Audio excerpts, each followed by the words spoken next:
بسم اللہ الرحمن الرحیم۔ السلام علیکم عزیز طلبہ، امید ہے آپ صحت اور ایمان کی بہترین حالت میں ہوں گے۔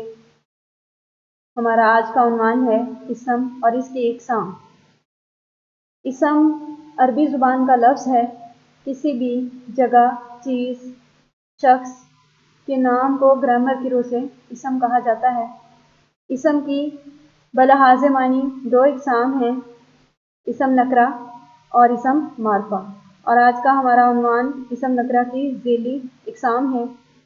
کسی بھی عام چیز، جگہ یا شخص کے نام کو اسم نکرہ کہا جاتا ہے، جبکہ معرفہ معروف سے ہے، کسی بھی خاص جانی پہچانی اور معروف چیز، جگہ یا شخص کے نام کو اسم معرفہ کہا جائے گا۔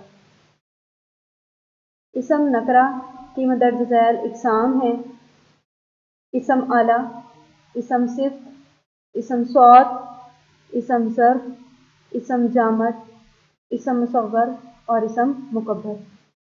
جی باری باری ہم ان تمام اقسام پر تفصیلاً بحث کریں گے۔ سب سے پہلے اسم اعلیٰ۔ جی ہر وہ نام جو کسی اوزار یا ہتھیار کے معنی دے، جیسے کینچی، چھری، مقراظ، مقیاس الحرارت یعنی کہ تھرمامیٹر، قلم، پینسل تراش، یہ سب جو ہیں وہ اسم اعلیٰ ہیں۔ یہ اور اس طرح کے اور بہت سے نام ہم اپنے ارد گرد جو چیزیں دیکھتے ہیں ان کے نام اسم اعلیٰ کی فہرست میں آئیں گے۔ اسم صوت۔ صوت بھی عربی زبان کا لفظ ہے اور اس کے معنی ہیں آواز کے، یعنی وہ نام جو کسی بھی چیز کی آواز کو ظاہر کر رہا ہوگا اسے ہم اسم صوت کہیں گے۔ یہ چیز جو ہے وہ جاندار بھی ہو سکتی ہے یہ آواز، یا بے جان بھی ہو سکتی ہے، جیسے گھڑی کی ٹک ٹک، چڑیا کی چون چون، کوے کی کائیں کائیں، بارش کی چھم چھم، یہ سب آوازوں کے نام جو ہیں وہ اسم صوت کہلائیں گے۔ نیکسٹ ہماری قسم ہے، اسم نکرہ کی قسم ہے اسم جامد۔ جامد بمعنی جمی ہوئی چیز کے ہیں، منجمد ہونے کے ہیں۔ جیسے ہمارے سامنے یہ دیوار ہے تو اس کی ہر اینٹ جو ہے اپنی جگہ پہ منجمد ہے، فکس ہے۔ تو اسی طرح اردو گرامر میں کچھ الفاظ ایسے ہوتے ہیں جو نہ تو خود کسی سے بنے ہوتے ہیں، نہ ان سے مزید الفاظ بن سکتے ہیں، تو ایسے الفاظ کو اسم جامد کہا جاتا ہے، جیسے اینٹ، پتھر، دیوار، چٹائی، دولت، چٹان وغیرہ وغیرہ۔ اور اسم نکرہ کی اگلی قسم ہے اسم مکبر۔ مکبر کے بیسک روٹ یا بنیادی اساس اس کے جو ہے وہ ہے کاف، بے، رے۔ کبر سے ہے یہ، اللہ اکبر جب ہم کہتے ہیں تو اس کا مطلب ہے اللہ بہت بڑا ہے۔ اسی طرح تکبیر اور کبریائی، یہ سب جو ہیں ان کے بیسک روٹ جو ہیں وہ یہی ہیں، اور یہ لفظ کسی بھی چیز کے بڑے پن کو، بڑا ہونے کو، بڑائی کو ظاہر کرتا ہے۔ جیسے کسی بھی چیز، جگہ یا شخص کے، جیسے بادشاہ، شاہ، شہنشاہ، یہ سب جو ہے وہ شاہ کا اس میں مکبر جو ہے وہ شہنشاہ ہو جائے گا۔ اسی طرح شاہ سوار، اور اسی طرح دیگچی کا اسم مکبر دیگچا، پتیلا، اور پگڑی کا اسم مکبر پگڑ۔ ٹھیک ہے، اس طرح جو بھی نام جو ہے وہ کسی چیز کے بڑے پن کو ظاہر کر رہا ہوگا اس کو اسم مکبر کہا جائے گا۔ اسی طرح مہاراجا، مہابھارت، یا ہم کہہ دیتے ہیں شاہ توت، شاہ سوار، یہ سب جو ہیں اسم مکبر کی فہرست میں یہ الفاظ آ رہے ہیں۔ اسم نکرہ کی اگلی قسم ہے اسم مصغر۔ مصغر کے بیسک روٹس ہیں صاد، غین اور ری۔ تو اصغر، تصغیر، یہ سب لفظ جو ہیں وہ کسی چیز کے چھوٹا ہونے یا چھوٹے پن کو ظاہر کرتے ہیں، تو وہ اسم جو کسی بھی چیز کی چھوٹائی کو ظاہر کر رہا ہوگا اسے اسم مصغر کہا جائے گا، جیسے بلونگڑا اور بچہ سے بچونگڑا، اسی طرح پیالہ سے پیالی، اور ڈھول سے ڈھولک، یعنی ہر وہ چیز جس میں چھوٹائی کے معنی آئیں وہ اسم مصغر کہلائے گی۔ جی نیکسٹ اسم نکرہ کی جو قسم ہے وہ ہے اسم ظرف۔ ظرف کے معنی ہیں برتن یا کسی چیز کی گنجائش کے، تو ظروف جس کا معنی بھی برتن ہے وہ جمع ہے، اس کی ظرف کی جمع ظروف ہے اور اس کے معنی بھی برتن ہی ہیں۔ تو ہر وہ اسم جو کسی جگہ یا وقت کے معنی دے اس کو اسم ظرف کہا جاتا ہے۔ اسم ظرف کی نیکسٹ دو مزید اس کی اقسام ہیں آگے۔ اسم ظرف مکان۔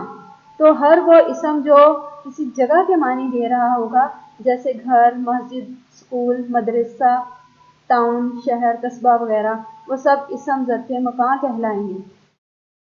اسی طرح ہر وہ اسم جو وقت یا وقت کی اکائی کو ظاہر کر رہا ہوگا، جیسے صدی، سال، گھنٹہ، لمحہ، پل، منٹ اور صبح یا شام، یہ سب جو ہیں وہ اسم ظرف زمان کی کیٹیگری میں آئیں گے۔ اسم نکرہ کی لاسٹ پہ جو قسم ہے وہ ہے اسم صفت۔ اسم صفت جو ہے بنیادی طور پر خوبی کے معنوں میں ہی لیا جاتا ہے، ٹھیک ہے۔ تو ہر وہ اسم جو کسی چیز کی اچھائی یا برائی کو بیان کر رہا ہوگا اسے اسم صفت کہیں گے، اور اس کی اقسام جو ہیں وہ درج ذیل ہیں: صفت ذاتی اور صفت نسبتی۔ صفت ذاتی کو صفت اصلی بھی کہا جاتا ہے، یعنی کسی بھی چیز کے اندر جو خوبی یا خامی موجود ہو اس کو بنا کسی موازنے یا مقابلے کے بیان کر دینا جو ہے وہ اسم صفت ذاتی کہلاتا ہے۔ اس کو صفت اصلی بھی کہا جاتا ہے، جیسے آگ ہمیشہ گرم ہوتی ہے، جلانے والی ہوتی ہے، برف ہمیشہ ٹھنڈی ہوتی ہے، موسم گرما میں ہمیشہ ہی گرمی ہوتی ہے۔ اسی طرح کسی کا نیک ہونا، کسی کا بد ہونا، اچھا برا، لمبا ہونا یا چھوٹا ہونا، وہ جو ہے وہ ہر اس شخص، چیز یا جگہ کی صفت ذاتی کہلائے گی۔ نیکسٹ ہے صفت نسبتی۔ نسبتی اپنے نام سے ظاہر ہے، یعنی ہر وہ اسم جو کسی چیز کا کسی سے تعلق ظاہر کر رہا ہو، کسی نسبت کو ظاہر کر رہا ہو، اسے صفت نسبتی کہا جاتا ہے۔ مثال کے طور پہ یہ پاکستانی جھنڈا ہے، ایرانی قالین بہت مشہور ہیں، کشمیری چائے بہت مزیدار ہوتی ہے، ٹھیک ہے۔ اسی طرح ملتانی سوہن حلوہ، یہ سب الفاظ جو ہیں وہ اسم صفت نسبتی کہلائیں گے، اور نسبتی کی جو پہچان ہے وہ ہے جائے نسبتی اس کو کہا جاتا ہے، جیسے مکی، مدنی، عربی، اجمی۔ تو ان سب کے جو نسبت کو ظاہر کرنے والے الفاظ ہوتے ہیں ان کے اینڈ پہ چھوٹی سی آ رہی ہوتی ہے، اور اس لیے کو جائے نسبتی کہا جاتا ہے۔ جی تو طلبہ یہاں پہ ایک چھوٹی سی سرگرمی ہے جس کو آپ حل کریں گے۔ یہاں پہ کچھ اسماء دیے گئے ہیں اور یہ ان اسماء کے نام ہیں۔ آپ یہاں سے درست اسم جو ہے وہ چنیں گے اور یہاں سے اس کی درست قسم تلاش کریں گے۔ جی پہلے آپ کے لیے کی جا رہی ہے، جیسے کائیں کائیں، چوں چوں۔ اب یہ جیسے کہ کسی نہ کسی چیز کی آوازیں ہی ہیں، ٹھیک ہے۔ تو یہاں پہ اسم صوت کی کیٹیگری میں یہ آئیں گے، تو ہم اس کو اسم صوت سے میچ کر دیں گے۔ تو اسی طرح باقی جو ہے سرگرمی یہ آپ خود حل کریں گے، اور بیسٹ آف لک، اللہ حافظ۔